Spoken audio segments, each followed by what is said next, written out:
எங்களுக்குன்னா விஜய் சேகர்ல ஒரு மகிழ்ச்சியா தான் இருக்குது. இது நாங்க எதிர்பார்க்காத வெற்றி வந்துருச்சு. நாங்க அந்த அளவுக்கு எதிர்பார்க்கல. ஆனா ஒரு 20 சீட்டு வரும்னு பார்த்தோம், ஒரு 25 வரும்னு பார்த்தோம். இங்க எதிர்பார்க்காத வந்துருச்சு 110. அதனால எங்களுக்கு மகிழ்ச்சி தான். வருத்தெல்லாம் எதுவும் கிடையாது. எங்களுக்கு மகிழ்ச்சி தான். 50 வருஷமா 2 பேரும் ஆட்சி அனுப்பிருக்கோம். ஏடிஎம்கே டிஎம்கே. ஒரு ஆள் வரணும் தான் நாங்க எல்லாரும்.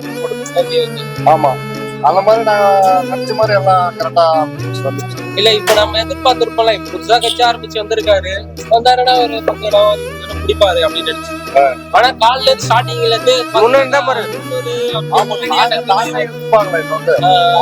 தலைவரே எதிர்பார்த்துட்டு மாட்டாரு கேட்டா இதை இந்த அளவுக்கு சொல்லிட்டு பார்த்தா கட்சியில பார்த்தா இந்த அளவுக்கு வரும்னு சொல்லிட்டு எதிர்பார்க்கல.